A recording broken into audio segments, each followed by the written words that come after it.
Profesor Riset Lembaga Ilmu Pengetahuan Indonesia diikuti oleh panitera dan calon profesor riset yang akan dikukuhkan memasuki ruang pengukuhan.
Menyanyikan lagu Indonesia Raya diikuti oleh seluruh hadirin.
Ketua Majelis Pengukuhan Profesor Riset dipersilakan membuka sidang. Selasa, 18 September 2012, Majelis Pengukuhan Profesor Riset mengadakan sidang untuk mengukuhkan Saudara Dr. Muhammad Hisham, Master of Arts, sebagai Profesor Riset bidang komunikasi antar budaya. Kedua, Saudara Dr. Insinyur Saudari Dr. R. Siti Zuhro, Master of Arts, sebagai Profesor Riset bidang ilmu politik. Dan ketiga, Saudari Dr. Insinyur Dwi Listio Rahayu, sebagai Profesor bidang Oceanologi Oceanografi pada Lembaga Ilmu Pengetahuan Indonesia. Dengan mengucapkan Bismillahirrahmanirrahim, sidang ini saya buka.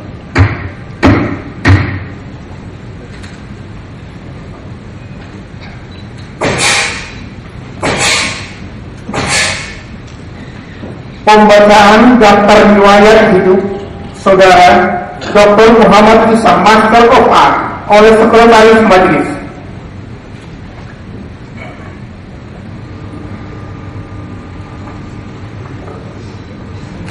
Riwayat hidup. Muhammad Isam lahir di Cilacap tanggal 7 Juni 1952. Adalah anak kedua dari Bapak Haji Yusuf almarhum dan Ibu Marihatus Saniyah almarhumah. Menikah dengan Sukiyah Besi dan dikaruniai 3 orang anak, yaitu Arif Widiantoro Esos, Agus Hermanto M.Hum, dan Johan Muhammad SSI. Berdasarkan keputusan Presiden Republik Indonesia nomor 104 M tahun 2004 tanggal 9 Juli 2004 yang bersangkutan diangkat sebagai ahli peneliti utama terhitung mulai tanggal 1 April 2003. Berdasarkan surat keputusan Kepala Lembaga Ilmu Pengetahuan Indonesia nomor 814A 2012 tanggal 13 September 2012 tentang pembentukan Majelis Pengukuhan Profesor Riset, yang bersangkutan dapat melakukan pidato pengukuhan Profesor Riset.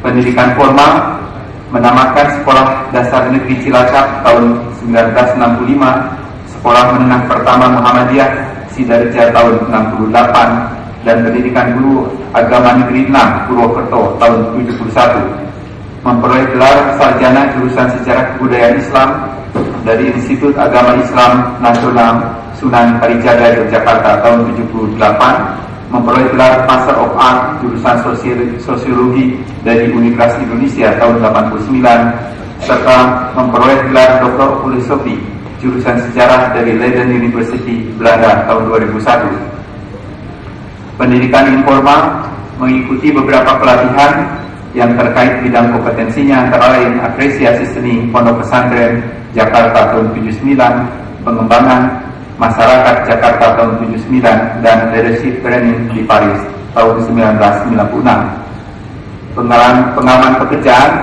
jabatan struktural 89 sampai 90 Kepala Balai Litbang Religi dan Filsafat Puslitbang Kemasyarakatan dan Kebudayaan LIPI. 90 sampai 92 Kepala Balai Litbang Sistem dan Dinamika Sosial Budaya Pusat Kemasyarakatan dan Kebudayaan LIPI. 99 sampai 2001 Kepala Balai Litbang Religi dan Filsafat Pusat Kemasyarakatan dan Kebudayaan LIPI.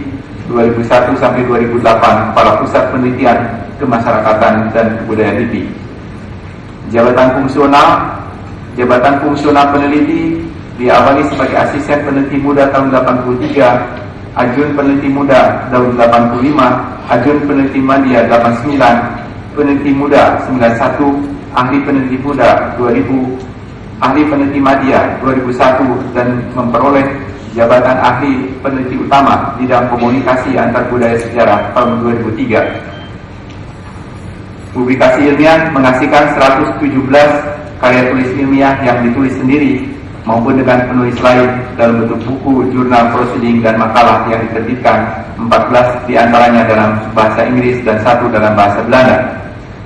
Pembinaan kader ilmiah, tenaga pengajar pada Universitas Islam 1945 Bekasi, Universitas Islam Asyafiyah, Universitas Nasional Jakarta, Institut Perguruan Tinggi Al-Quran Jakarta, dan di beberapa diklat pada instansi pemerintah.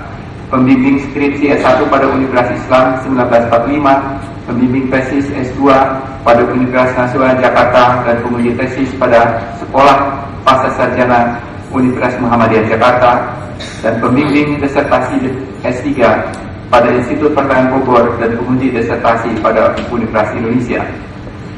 Organisasi profesi, anggota Dewan Penasihat Masyarakat Sejarawan Indonesia 2011 sampai sekarang, anggota International Association of Histories of Asia, anggota Ikatan Alumni Nederland, anggota Koninklijk Instituut voor de Taal, Land en Volkenkunde, Sekretaris Program Manajemen of Social Transformation, anggota tim penyempurnaan tafsir Al-Quran, Sekretaris tim penyusun tafsir ayat-ayat kauniyah LIPI kerjasama Litbang Kementerian Agama, anggota Pokja Warisan Dunia, Kementerian Koordinator Bidang Kesejahteraan Rakyat, dan anggota Badan Pembinaan Pahlawan Pusat pada Kementerian Sosial. Tanda penghargaan: menerima beberapa penghargaan dari Presiden Republik Indonesia, yaitu Satya Lencana Karya Satya 10 tahun 99, Satya Lencana Karya Satya 20 tahun 2002, Satya Lencana Pembangunan 2004, Satya Lencana Wirakaya 2008, dan Satya Karya Satya 30 tahun 2011. Ya.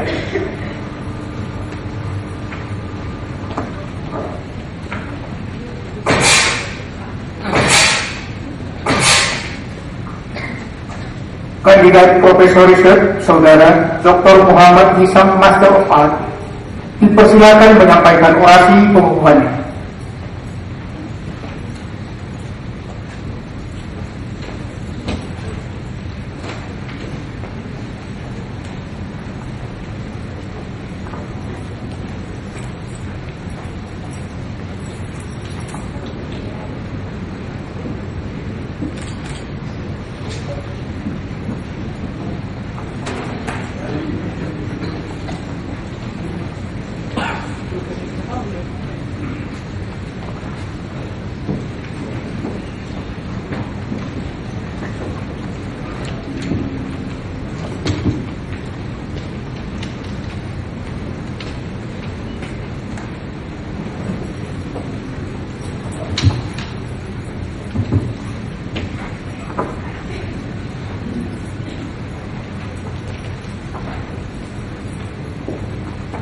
Yang terhormat Ketua Majelis Pengukuhan Profesor Riset, Sekretaris dan para anggota Majelis Pengukuhan Profesor Riset, Kepala Lembaga Ilmu Pengetahuan Indonesia, Wakil Kepala Lembaga Ilmu Pengetahuan Indonesia, Sekretaris Utama dan para deputi di lingkungan LIPI, para Kepala Pusat dan Kepala Biro di lingkungan LIPI, para pejabat lainnya di lingkungan LIPI, para rekan peneliti sejawat, para undangan hadirin yang kami muliakan. Assalamualaikum warahmatullahi wabarakatuh. Salam sejahtera untuk kita semua.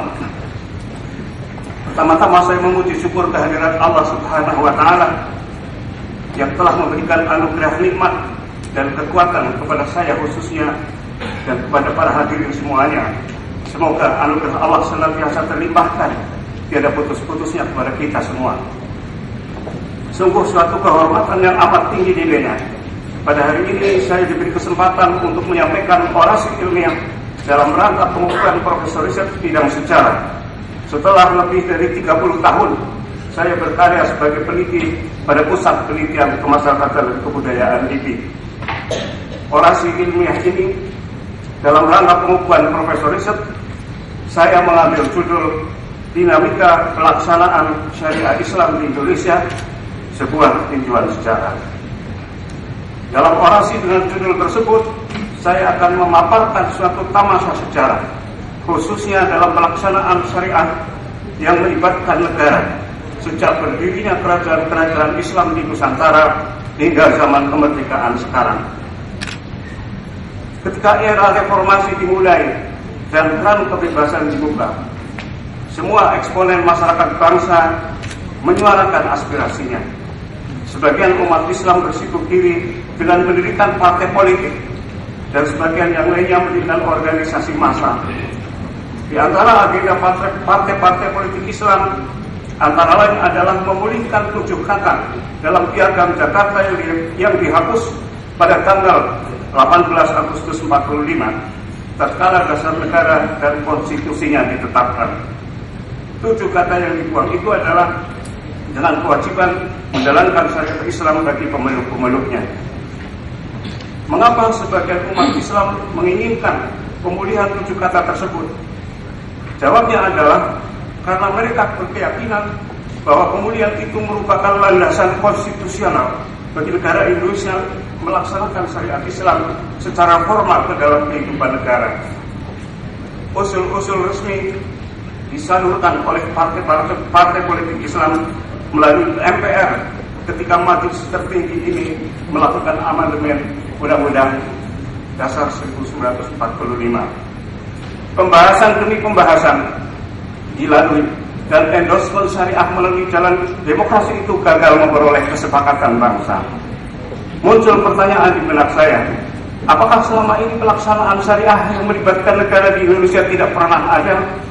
Sejarah kelembagaan syariah di Indonesia selama ini jika di dalam perspektif hukum dan politik, sepanjang pengetahuan saya, kelembagaan ini tidak pernah dilihat sebagai pelaksanaan syariah yang melibatkan negara. Maka dalam orasi ilmiah ini saya akan memaparkan saripati penelitian saya selama ini tentang sejarah Indonesia di bidang ini. Majelis Profesor Riset dan hadirin yang saya muliakan, syariah adalah konsep yang amat luas, meliputi seluruh alam yang ditujukan kepada seluruh manusia, tidak hanya untuk umat manusia, untuk umat Islam, tapi juga untuk umat beragama lain atau yang tidak beragama. Rasanya tidak mungkin membincang implementasi syariah dalam pengertian universal seperti itu. Yang mungkin dilakukan adalah menentukan pilihan pada bagian syariah yang secara material dapat diamati dan empirik sifatnya. Secara umum, syariah dapat dibedakan dalam dua dimensi, yaitu dimensi kauni dan dimensi taklifi. Dari dimensi taklifi, syariah dapat dibagi menjadi dua bagian, yaitu yang sifatnya fardiyah dan ijtimaiyah. Untuk kepentingan ini, konsep syariah saya batasi pada dimensi ijtimaiyah, khususnya bidang pemeliharaan tertib masyarakat, yaitu mahkamah. Mahkamah adalah satu bentuk pelaksanaan kekuasaan yang didelegasikan kepada qadi atau hakim. Sejarah pelaksanaan syariah Islam di Indonesia telah dimulai sejak terbentuknya kesultanan-kesultanan di Nusantara. Kalau bukan malah sejak terbentuknya masyarakat Muslim itu sendiri. Ini merupakan konsekuensi dari karakter agama ini yang tidak saja terbatas pada domain kepercayaan, ritual dan moral, tetapi juga meliputi penataan masyarakat. Perkembangan masyarakat Islam secara intrinsik dibarengi oleh kemajuan dalam hukum syariah, suatu formula aturan yang didasarkan atas prinsip-prinsip agama ini. Syariah telah menjadi keprihatinan paling pokok sejak terbentuknya masyarakat Muslim di Nusantara. Satu hal yang sangat penting setelah Islam dianut oleh suatu masyarakat di Nusantara adalah terbentuknya institusi dan jabatan syariah. Pejabat syariah bertanggung jawab melaksanakan syariah Islam di dalam kerajaan dan masyarakat. Fungsi lain yang sangat penting pejabat syariah adalah pelaksanaan mahkamah. Pejabat syariah diangkat oleh sultan. Oleh karena itu, pelaksanaan syariah dalam syariah Islam pada dasarnya berjalan di bawah kendali raja. Ini juga berarti pada tahap paling awal sejarah Kesultanan Islam di Nusantara, negara telah memainkan peran vital dalam pelaksanaan syariah. Pelaksanaan syariah dijalankan dengan cara damai dan persuasif, tidak radikal, dan karena itu tidak menimbulkan gejolak sosial. Ketika Belanda menguasai berbagai wilayah di Nusantara, mulailah mereka mendirikan lembaga peradilan. Namanya berubah-ubah, tetapi dalam perkembangan terakhir namanya menjadi Landrat. Dengan berdirinya Landrat, maka di tiap-tiap kabupaten terdapat dua lembaga pengadilan, yakni pengadilan syariah yang di Jawa disebut hukum Surami Daun karena bermaskah diserang di masjid di satu pihak, dan peradilan bentukan Belanda yang disebut Landrat di lain pihak. Proses politik ini menyebabkan untuk pertama kalinya lembaga peradilan di Indonesia mengalami dualisme. Pengadilan Surami yang dikepalai oleh penghulu dibatasi kompetensinya untuk perkara-perkara agama, sedang Landrat menangani perkara sekuler, kasus-kasus kriminal maupun perdata. Walaupun demikian, pada peradilan kasus yang dengan ancaman hukuman mati, Landrat selalu meminta nasihat penghulu. Lembaga peradilan agama sebagai pilar pelaksanaan syariah Islam tidak luput dari pengaruh sikap pemerintah kolonial terhadap Islam. Dalam konteks ini, penghuluan dapat dipandang sebagai simbol dari kesatuan semua kelompok Muslim dan antara agama dan negara. Dalam posisi yang krusial itu, pemerintah kolonial Belanda menaruh perhatian yang sangat serius. Peradilan syariah harus terus-menerus dipelihara eksistensinya, tetapi perlu dikontrol dan diperlemah posisinya. rekayasa yang dilakukan pemerintah kolonial, pertama, menempatkan posisi peradilan agama di bawah peradilan yang dibuat Belanda, lantas diposisikan di atas peradilan agama yang mengharuskan keputusan pengadilan ini dimintakan izin kepada Landrat sebelum dieksekusi. Kedua, pemerintah kolonial memutus hubungan antara pejabat syariah dengan penguasa pribumi. Untuk tujuan ini, pemerintah kolonial melakukan reorganisasi atas Mahkamah Syariah pada tahun 1882. Dengan reorganisasi ini, Belanda melakukan inkorporasi Mahkamah Syariah ke dalam administrasi kolonial, dan wewenang pengangkatan jabatan syariah pun berpindah dari penguasa pribumi ke penguasa kolonial. Ketiga, reorganisasi itu juga merubah nama peradilan syariah dari Pengadilan Surami menjadi Pristeran, yang secara harfiah berarti majelis pendeta. Nomenklatur ini merupakan kesalahan besar, sebab di dalam agama Islam tidak ada sistem pendeta. Di kalangan orang Indonesia yang merasa bingung dengan penamaan itu, menyebut Pristeran sebagai rad agama. Keempat, reorganisasi tahun 1882 itu juga memunculkan masalah fikih, yakni perihal keabsahan pendelegasian wewenang pejabat